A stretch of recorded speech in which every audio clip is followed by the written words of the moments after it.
Prezado aluno, nós estamos no curso de Teologia e aqui é a disciplina de História da Igreja Antiga e Medieval. Juntamente com o professor tutor Elmer, estamos com vocês nesse trimestre, em 2024, o primeiro semestre, para podermos acompanhar então os conteúdos da disciplina, né? E nada melhor do que nós olharmos para os módulos que compõem essa disciplina. Vocês sabem que são 6 semanas de estudos, tá? E nessa disciplina nós começamos com a era apostólica e dos mártires, certo?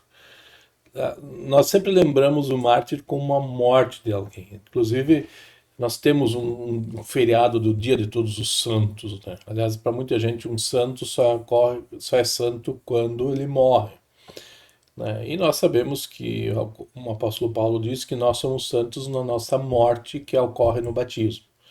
Então, a era apostólica, a era dos mártires, testemunham da obra de Cristo em nosso favor. Então, essa é a primeira semana de estudos. A segunda semana de estudos já tem um período chamado de apologia. Apologia não é pegar em armas e fazer e forçar alguém a crer como eu creio. Apologia tem a ver de defender alguém que não precisa de defesa. É isso que mais ou menos a gente faz. Por isso, para manter a presença de Deus, nós que defendemos, nós que falamos em nome de Deus, precisamos falar o que Deus é. E aí o grande desafio para a história da igreja também na antiguidade, como hoje, é dizer o que é fé cristã. Isso é fazer a defesa, tá? Quando a gente diz o que é, obviamente que aquilo que não é, não é dito. Só se diz o que é, tá? O que não é dito, o que não é dito. Isso é importante, né? O pai da mentira diz coisas que não são ditas, por isso ele é pai da mentira, tá? E nós, como cristãos, queremos dizer o que é. E por isso os apologistas sabiam o que não era para poder dizer o que era, tá? E aí nós temos toda a história da igreja antiga, né, que precisa culminar nos credos. Os credos são sumários, são formas de amarrar as escrituras, de tal forma que em forma bem simples a gente possa dizer qual é o conteúdo da fé cristã. Então os credos ecumênicos fizeram isso, tá bom? Essa é a parte da história da igreja antiga. Agora nós vamos dar um pulo para a quarta semana, nós vamos para o período medieval. E o período medieval é caracterizado pela forte ênfase numa estrutura eclesiástica, numa estrutura da igreja, tá? E aí nós temos dois movimentos chamados de monasticismo e do papado, ou da autoridade. Nós sabemos muito bem que o testemunho de Jesus e dos apóstolos é: Jesus vai ao encontro onde a pessoa está.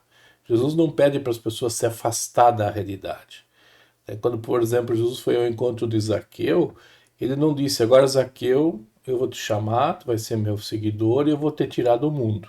E você vai viver num mosteiro. Não. Zaqueu continuou sendo o cobrador de imposto, mas Jesus foi ao encontro dele. O apóstolo Paulo também diz isso em 1 Coríntios 7. Ele diz que Jesus, Deus vai ao encontro do marido, da esposa, do patrão, do empregado, do pai, do filho, do judeu e do grego. Ele não está querendo transformar todo mundo em cristão como vai acontecer na Idade Média, tá? Então na quarta semana a gente estuda isso. Depois nós olhamos para um período de desenvolvimento teológico chamado escolástica. A escolástica é caracterizada pelo uso das ferramentas da filosofia, especialmente de Aristóteles, para explicar teologia.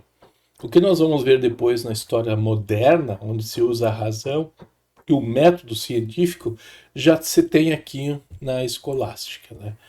Então, por exemplo, nós vamos estudar Tomás de Aquino, que ficava filosofando sobre quantos anjos cabem numa cabeça de alfinete. Anjos não são seres fisiológicos como você e eu, são seres espirituais, né? Espirituais significam que não têm carne como nós, e eles são inferiores a nós na criação, né? É interessante isso, mas essa discussão ela não leva a lugar algum, né? Claro que a escolástica tem sua importância, por exemplo, definiu com a teologia de Deus, né? Por mais que depois com a reforma vai se mudar a ênfase. E aí nós encerramos o período da história da igreja medieval, né, preparando o terreno para a história da Igreja da Reforma que vem na sequência. Nós vamos olhar para os encontros e desencontros, né, as crises e as tensões que são proporcionadas por uma metodologia de trabalho que é complexa, à luz das Escrituras, né? E aí quando nós vamos ver o limiar, a nova ênfase na reforma, que é a volta às Escrituras, né? Sai de novo Aristóteles, né? Sai de novo a experiência individual para entrar Cristo com a gente, né? A presença real de Cristo de novo é retornada na reforma, que aqui havia meio que se perdido, pelo menos oficialmente, né? Graças a Deus, né? A igreja depende dele, não de nós. Logo, nós não podemos dizer que não tem igreja durante o período medieval. Não nos compete dizer isso, né? Deus pode preservar a sua igreja como Ele o quer, Ele o faz, né? Por mais que à luz dos nossos olhos, parece que não há igreja cristã. Aliás, essa é uma das broncas já dos profetas do Antigo Testamento. Eles se achavam a última bolachinha do pacote e Deus vai dizer, não, tem mais gente. Isso é importante, né? Então, quando a gente olha para a história da igreja medieval, e se a gente olha para aquilo que os homens fazem, aí é complicado. Mas a gente precisa olhar para o que Deus faz. E Deus preservou. Tanto é que Deus preservou que quando chega a reforma, a palavra de Deus ainda existe. Certo? E vai continuar existindo até o fim dos tempos, porque Jesus disse que estaria conosco, inclusive no período medieval.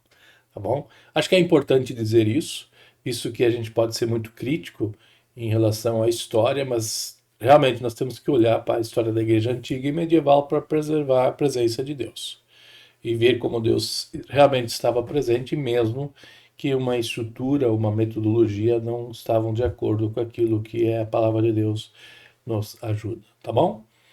Espero que esse vídeo tenha sido útil, breve, mas à disposição de vocês para uma, uma rápida visão de toda a disciplina. Um grande abraço e que Jesus acompanhe a cada um de vocês.